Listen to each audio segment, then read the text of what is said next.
It's our third day. So, yung hotel namin is just walking. It's not a beachfront, pero it's 2 minutes our walking distance. Not even a 2 minutes. Maybe 1 minute. Kung Mabagal ako maglakad eh. kung medyo mabilis yung pace mo, in 1 minute or less than, andun ka na. Pero kung katulad ka ni Johnny at ako, in 2 minutes time. Ito lang, papakita ko sa inyo. So, paglabas ng hotel, diretso lang dyan. Yan na yung beach. Katabi ni Azalea ang Henan Garden Resort. Si Henan is beachfront kasi super haba niya kasi. So, sagad siya kay Azalea tapos pa beachfront. Henan pa rin yan. Pati itong ano pala, Mandarin Bay Sands is beachfront kasi sobrang haba din. Tapos na kuya, si Mandarin Bay Sands. Diyan kami nag-dinner kagabi. Super sulit ng food and maganda yung service ng mga staff. Sisilip ko na yung dagat. May ATM din pala dito if you need some cash. And meron din pala dito. Diyan na lang kami kuya. Swimming. Peri-peri. Sabi ni Peri-peri, let your flavor, adventure. Binasa ko lang. Let's look for, maliligo lang po kami kuya. At the view, good morning Boracay. It's our third day. Medyo lang siya. Medyo gloomy and medyo maalon ngayon compared the previous days. Pero okay na din. Doon na si Justin and Tyler. Tinutukuan lang sila kung paano gamitin yung paddleboard. Later, kami naman ni Jamie ang susunod. Mauna muna sila kasi we are just renting the same paddleboard. Para tipid. Si Jamie naman ngayon ang magkakayak. Minsan, iba-iba yung rates na binibigay ng mga nag-o-offer dito. Kaya, mag-canvas na lang kayo. Minsan may 100, minsan may 150. Meron narinig pa nga kami na 200 dyan sa Crystal Kayaking. Kaya mag-canvas lang kayo. Huwag kayong magbubuk agad. Okay din yung sa Crystal Kayak kasi yung magpapaddle sa inyo, photographer nyo na rin. Magagaling silang mag-instruct. Tapos yung paddle boarding, pwede kayo mag-rent for 1 hour and 30 minutes. Yung 1 hour is 600 and yung 30 minutes is 300 pero natawaran naman namin ng less 50 pesos. Yung Crystal Kayak pala is unlimited shots na. Kung satisfied na kayo dun sa mga shots nyo, pwede nyo nang stop or pwede na kayong magpabalik. Good thing gloomy ngayon, maganda mag-pictorial kasi hindi masyadong mainit. Madami ding naliligo. Yan yung mga activities na pwede nyong gawin dito. Yung iba kasing activities, nilipat daw sa kabila kasi nga medyo habagat season na, mahangin. Kaya nandun sa other side yung mga parasailing, parausailing, mga ganon. Andito lang yung mga ganitong activity kasi kaya niya yung ganitong klase ng alon. But the rest, andun sila sa kabilang side. Pati yung mga island hopping. Kaya kahapon, andun kami sa kabilang side, yung Bulabog Beach. Malapit lang din naman siya dito. Pwede actually siyang lakarin. Pwede naman kayong mag-multicab. So tayo pala sa may tapat ng Henan. Yan yung mga beach beds ni Henan. Sa likod ni Henan, nandun naman si Azalea. Okay, see you later. Fast forward tayo sa next activity natin for today. Hi, sir! We're on for our day tour. Mag-ano na tayo? Hagdan. So, lalabas kami for hi vlog. That's Kuya Julia. Konnichiwa. Komba naman. Arigato. Shishi. So, we're going out for today. Para mag-lunch tour.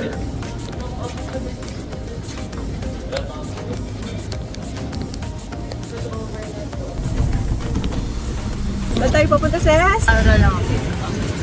So, pupunta kami sa aming first land tour ang Mangrove. Dito sa Mangrove, ma'am, may manifesto kayo sa LGU. Nag-book kami ng private tour sa labas lang ng hotel and so far, mas cheaper ang binigay sa amin na rate compared sa ibang napagtanungan namin. Kaya as an advice again, pag gusto nyo mag-activity, mag-canvas kayo kung saan kayo makakatipid. 1,800 ang buong tour with 4 stop and sakto lang kami sa isang multicab. Supposedly, 5 stop lahat kaso napuntahan na namin ang Puka Beach during our island tour. Kaya sinabi namin kay Kuya Driver na skip na namin yon. Ang Puka Beach kasi is included din sa island hopping dahil pwede siyang puntahan via boat or e-trike. And our first stop, Mandro na po yan. With human drone. mukhang tanga lang daw yung human doon. Pero maganda daw ang kakalabasan. So, andito na kami sa may mangrove. What is mangrove, Jamie? Can you explain, Tyler? What's a mangrove?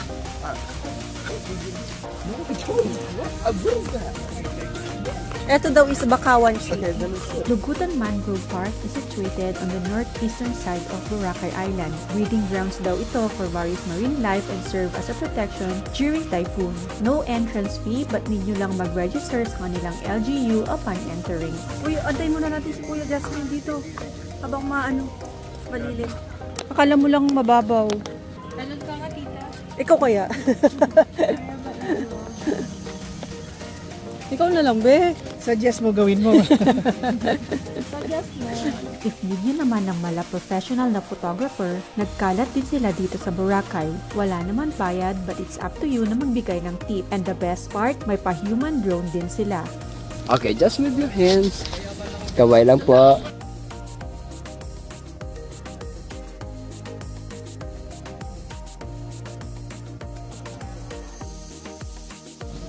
Ang galing-galing! May mga human drone.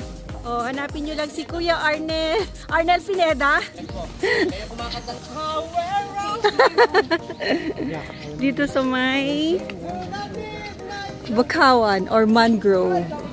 Ang galing niya. Human drone. Ayan na yung team. Protect Boracay, preserve the mangroves, plant a tree today. Ganda. So this is our first stop here in or dito sa ating land tour, mangrove. Sasakay kami ng e-trike. So nag-rent kami ng e-trike. 1.8 na yan for the whole land tour. Andito na kami sa second stop, Bulabog Beach, kung saan makikita yung sikat na Leaning Coconut. Puntahan muna natin yung Leaning Coconut para makapagpa-picture kasi yun yung sikat na pinupuntahan dito. Pakita ko sa inyo, may mga tao na doon. Yun yung Leaning Coconut. Diyos ko, dahil talagang may pila.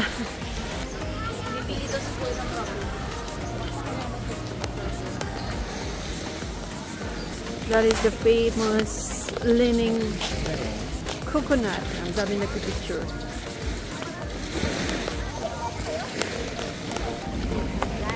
So, pag pupunta ka dito, kukuha ka ng number sa mga LGU na naka-assign. Kako pumila kasi madaming nagpapapicture. And dito din yung mga water activities. Kasi medyo mahangin at maalon sa White Beach kung saan kami nakastay. Yung pinuntahan namin kanina. Kaya nililipat dito. So as you can see, ang dami ding mga boats doon, sa banda doon. Yan na yung mga water activities. Parasailing, jet ski.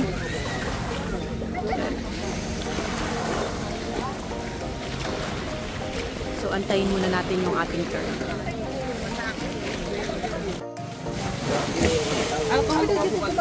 Another must try in Bulabog Beach. Yung kanilang Sir Urchin, which is 25 pesos per piece.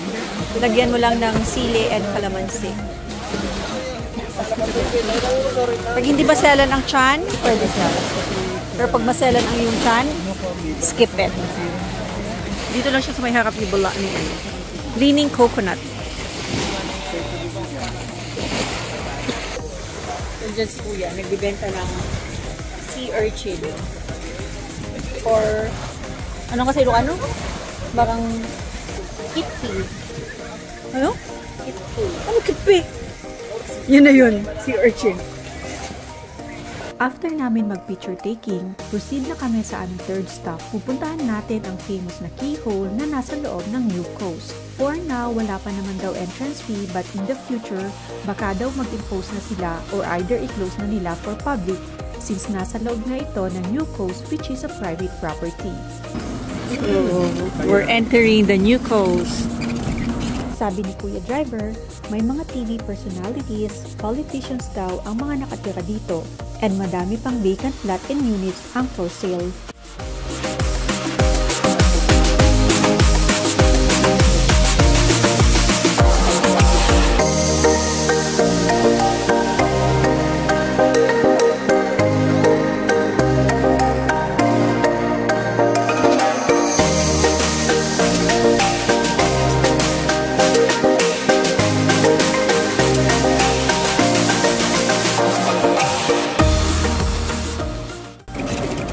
Ayun yung keyhole, oh.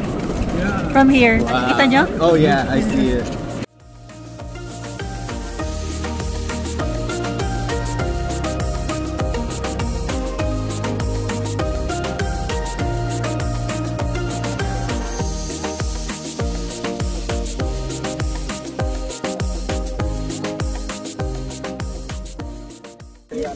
Yun na lang masasabi natin. It's a wow! So, dito na kami sa my keyhole. Free naman yung entrance. For now, siguro dahil hindi pa siya fully developed. Pero pag na-sold out na daw yung mga units, exclusive na siya sa mga owners. Kaya, puntahan nyo na while it's free. So, ito siya.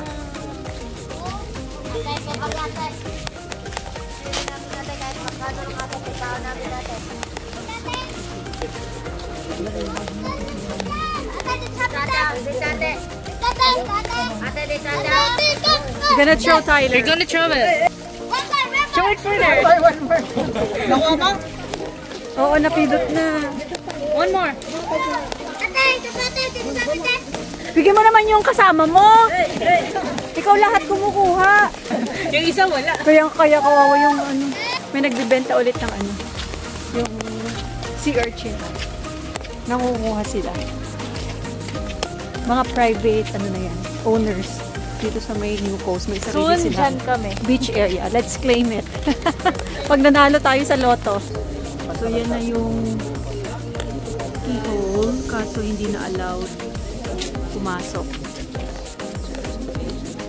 Dito lang tayo. Mag-picture. Hindi na allowed lumapit sa mismong keyhole since may ongoing construction. So, we are on to our next stop of our land tour. Oh my goodness, maalon na talaga siya. Kuya, anong pangalan dito? Ah? Sinagba. Sinagpa. So ito yung Sinagpa Beach. Tapos diniwid na daw doon sa banda doon. Medyo maalon na siya. And this is our last stop, Diniwid Beach, which is perfect for your photo ops. Share ko na lang dito some of my photos. Fast forward after natin mag-land tour, balik tayo sa hotel, nag-rest, and went out again for dinner. Hi! So this is our last night in Bora and maghahanap kami ng place to eat. Naglalakad lang kami dito sa may beachfront looking for a place and very ang hangin. Windy today. Buhay na buhay ang Bora paggabi. So later ulit, hanap muna kami ng makakainan. So dito na kami sa Mezerab and nag-order na kami ng aming food. It's more on Mediterranean and Turkish cuisine ang ino-offer nila dito. Ang ganito. Meron pala akong separate video about Mezerab, so check out my playlist. So Siyempre, katatapos kumain, anong mangyayari? Dessert ba? Hello, Mango is waving! Ano dahil? Mag-isang trip ko yung budget. Gulit naman ako, whole family ko lang. Aray ko! Aray ko! Palakarin mo na natin sila, tapos layo tayo. Dito naman, alam mo, sama pala sila. So, ito yung ganap dito sa my D-Mall. Paggabi. D-Mall na to? Oo, part ito ng D-Mall. Diba? Ang saya-saya. Yung basketball mo, kuya. Sa umaga, andun sa other side yung tao. Paggabi, Andito sila. Kasi andito yung party. Andito yung Nightlife. Nightlife. Andito siya sa may White Sand Beach area. Buhay na buhay ang D-Mall. May mga bar at live band. Tsaka very colorful din kasi madaming mga pailaw. At may Ferris wheel. Dito siya sa gitna ng D-Mall.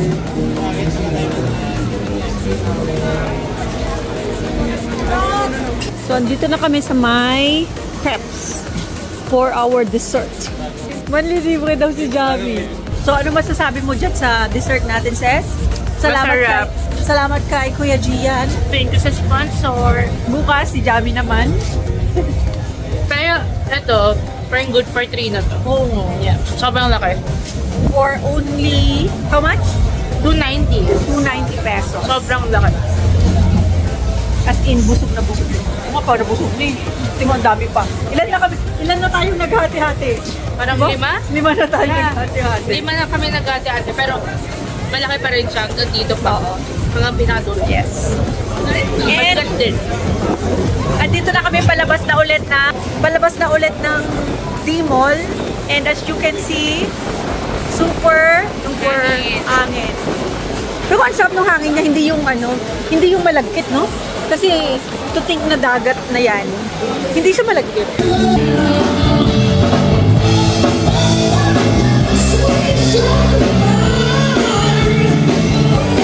So, balik na kami sa hotel and that's it for today's last full day here in Boracay. So, hindi na namin mag-sleep. It's almost 12 midnight na. Kailangan na nating magpahinga dahil bukas, it's gonna be our check-out. So, good night. I'll see you again tomorrow. Bye!